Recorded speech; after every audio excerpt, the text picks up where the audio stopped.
Okay, Bismillahirrahmanirrahim. Hi, welcome back. So let's move to the piezoelectric material. So in the previous video, you learned about how the direct piezoelectric and the converse piezoelectric works. So now let's move on to the material part. So there are special material, this piezometric we call special material, where it has appropriate molecular structure to distribute the electric charge. So example of the piezo material here is quartz. So as we know, quartz is a silicon oxide. So it consists of silicon and the oxygen in the atomic scale. Okay, so for the piezoelectric material, it cannot be centrosymmetric, means it not symmetric. So when you apply any pressure, so it will create some electrical charge. Okay, so molecular with the complete symmetry will not having any charge because it will not easily get the charge when it is deformed. Okay, but this piezoelectric material is what we call, it can't be centrosymmetric. So it tend to be crystal form or ionic bond when we apply some pressure in the material. So let's say this is when the condition when there is no stress applied in the quartz. So we have silicon here, the positive charge, and the oxygen here is at the negative charge.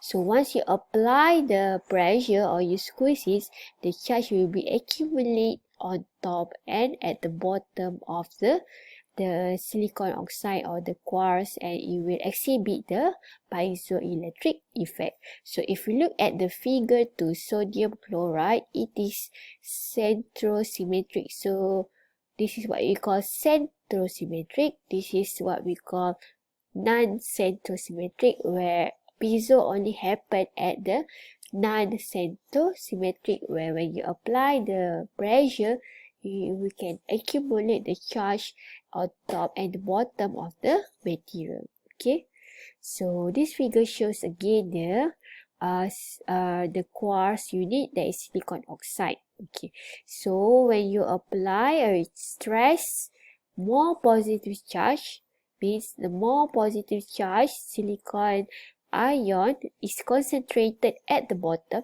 This is the positive charge. And how about the negative charge of the oxygen is concentrated at the top? How this happen?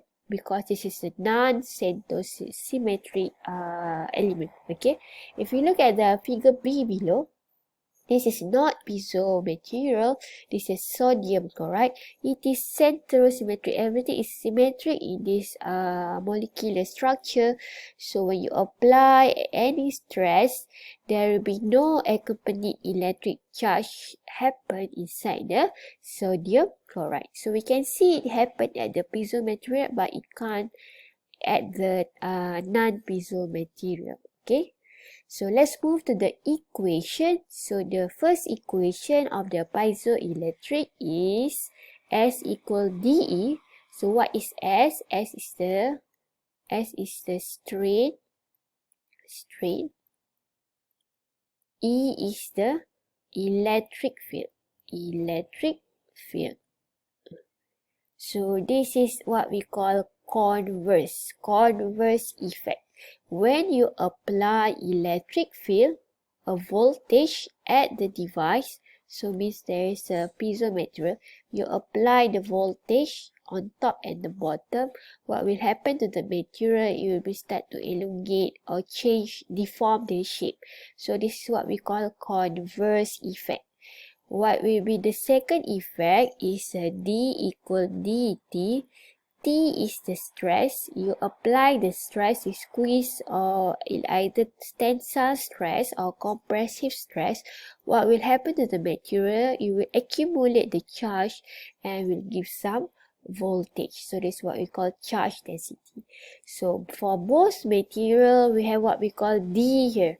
So again, the same D here. This is what we call piezoelectric coefficient. So it applies for both, either direct, this is what we call converse, and here what we call direct effect. Okay. So for here we always use this one for sensor, and this one when you're giving the voltage, you will change the form. So this is what we call actuator. So when we have a 3D material, so all the X and Y and Z direction will play role. Okay, so we have X, Y and Z. So there are two type of the piezoelectric equation coefficient. This one is D31, another one is D33. The D here, this is the displacement, this is the stress, and the D here, there are two parts. One is D31, another one is D33. So if we see this figure here, D31 means the stress, the force applied at the material is at perpendicular to the voltage. Okay, but for the D33, the force applied here is parallel. So D33 is parallel, this one is perpendicular. So that the difference between the coefficient, either this one is D31 or D33. So we have a 3D object, so there are depend on the direction of the x, y, z. So the equation will come into the matrix form.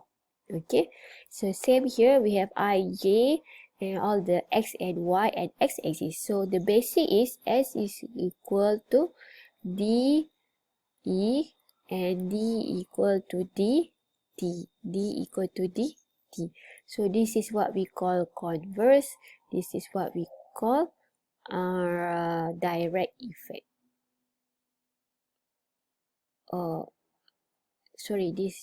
This is a direct effect, this is a converse effect. Okay,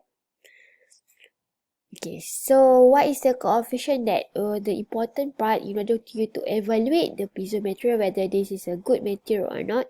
First is D, just now. So this is the charge developed when you apply the stress, D, or we can have H, E, or G. So it depends on the application. Okay, so the most frequent use is D. So the unit is C over N. C is the charge, N is the applied stress. So if you see piezo material is always from one energy to another energy. So it's either from electrical to mechanical or mechanical to electrical.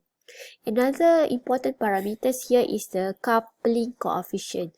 So we want to know how much energy that it has been converted to the mechanical and how much mechanical energy has been converted to the electrical. So how we are going to measure the interchange of the electrical and mechanical by having this parameter that is called K. So what is K? Is the electromechanical coupling coefficient. So when you want to evaluate your device of the piezoelectric application, you need to know the value of the K based on the material and also the value of the piezo coefficient or piezo constant. Both of these properties depend on the chosen piezoelectric material. So different piezoelectric material we have different K and different D. So let's look at some of the example of the materials. So we have ceramics, we have single crystal, polymer, composite, and thin or thick film. So this is more focused on the MEMS device. So the common use is quartz from the single crystal, and piezoelectric is for the energy harvester application. And why there is some polymer here, this one for the flexible piezoelectric applications such as PVDF and so on, and to improve the performance of the piezoelectric. Some of the research paper do the composites, means it combine between the ceramics and the polymer insides. And the last one is focusing on piezo MEMS, where we have piezoelectric thin film, zinc oxide thin films, and aluminum nitride thin film, where you're going to deposit the material. Okay, so the important parameter here is one is the piezoelectric coefficient in electromechanical coupling, that is K, and also the Q factor. Okay, so if we see here, different material is having different coefficient and the coupling coefficient. So if you see, this is ceramic and this is a thin film. Both are Piezoelectric, but one is a thin film is this one for MEMS. If you see, the thickness is only 4 micron. This is the ceramic, quite thick one. So the coefficient is different depend on the categories of the material.